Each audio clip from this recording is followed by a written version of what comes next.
Vamos lá, questão extremamente interessante sobre força de atrito abordada no Enem, onde ele explora o conhecimento que o aluno tem que ter para diferenciar o que é o coeficiente de atrito estático e o que é o coeficiente de atrito dinâmico. Quando você deve usar um ou quando você deve usar outro. A questão basicamente está perguntando se você sabe identificar, numa leitura de uma questão, numa situação física, quando o coeficiente de atrito é estático ou dinâmico. Ele quer saber isso de você. Então vamos lá, ele aborda um carrinho de brinquedo. Esse carrinho deu uma exagerada aqui nas rodas bem grandes, porque eu vou precisar de espaço. Esse carro, ele informa que o carrinho ele é friccionado, ou seja, você pressiona contra a superfície, empurra para trás e solta. É onde o carrinho ele vai, através de suas molas pressionadas contra a superfície, girar. As molas giram, as rodas giram. Quando elas giram, elas fazem uma mola dentro do carrinho acumular energia potencial elástica. Por isso, quando você está friccionando ainda. Quando você solta, é aí que tudo acontece. É na hora que o atrito entre a superfície e o solo, ele age, fazendo o carrinho conseguir entrar em movimento, transformando a energia potencial elástica contida nas molas dentro do carrinho em energia cinética, porque é visível que o carrinho ganha velocidade. Eduardo, isso tudo é abordado na questão, tudo é informado no texto. Que o carrinho consegue acumular energia potencial elástica, que o carrinho consegue adquirir energia cinética, ele quer saber como isso acontece.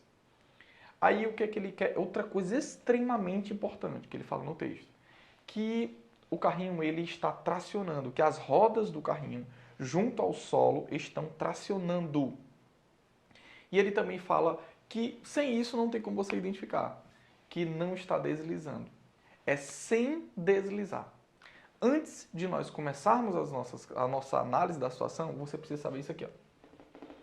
Eduardo, quando é que eu faço para identificar se o atrito é estático ou dinâmico? Você tem que identificar se os pontos do objeto, que eu classifiquei aqui como 3 pontinhos em contato do objeto com o solo, se os pontos A, B e C, que são pontos que eu quero que você imagine como são pontos do objeto, tá bom? Se os pontos A', B' e C', que são pontos da superfície, abaixo dela, são pontos que estão em contato com uma superfície que tem atrito.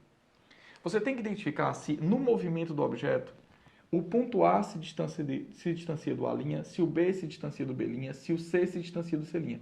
Se você perceber que esse objeto ele se põe em movimento e que haverá agora um distanciamento entre A e A', B e B', e C e C', pronto. Esse distanciamento dos pontos da superfície do corpo com os pontos da superfície do objeto, ou da superfície, me permite dizer que o coeficiente de atrito passou a ser dinâmico. Mas enquanto não interessa se o objeto está em repouso ou em movimento, viu, galera? Eu sei que você se apega muito a fazer o quê? Olha para o objeto, olha para a superfície e faz o quê? Não, se o objeto estiver em movimento em relação à superfície, o coeficiente de atrito é dinâmico. Se o objeto estiver em repouso em relação à superfície, o coeficiente de atrito é estático. Sim, isso é uma maneira superficial de resolver o problema, que resolve algumas questões, mas dá uma treta em outras. Eu prefiro explicar assim, ó. Quando os pontos do objeto e os pontos da superfície não há movimento relativo entre eles, o coeficiente de atrito é estático. Quando os pontos do objeto e os pontos da superfície, se eles se distanciarem um do outro quando o objeto entra em movimento, aí você vai chamar esse coeficiente de atrito de dinâmico. Eduardo, por que você está pedindo para eu pensar assim? Porque é o que a gente vai usar aqui agora. Esse carrinho, galera, você vai imaginá-lo em movimento, com as suas rodas tracionando em relação ao solo. Essas rodas, pelo amor de Deus, elas não vão poder deslizar. Quando uma roda dessa está girando, que o ponto dela que toca o solo, eu vou classificar esse ponto, eu vou chamar de um ponto A qualquer. E o ponto do solo, eu vou chamá-lo de A'.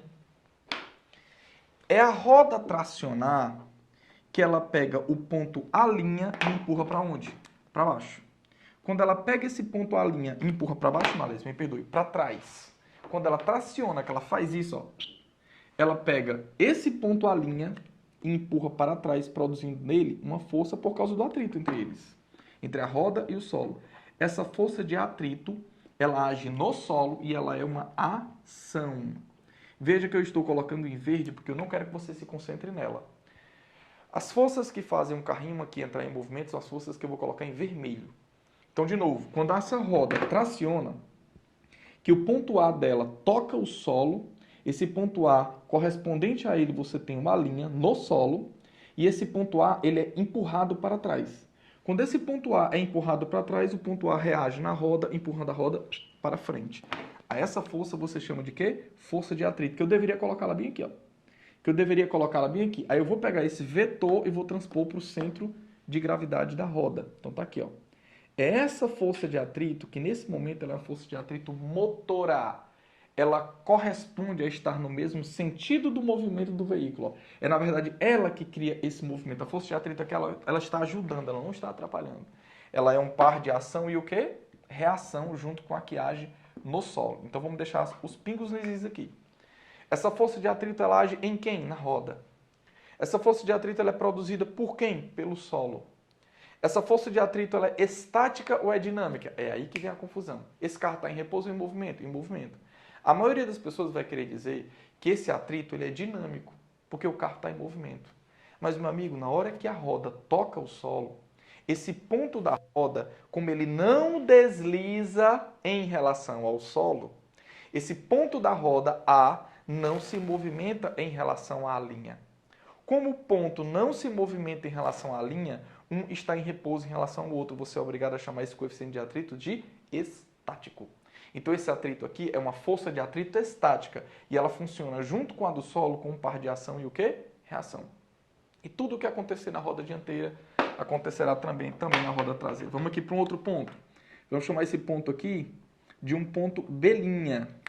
Enquanto o ponto da roda será o nosso ponto A, o ponto B e o outro B'.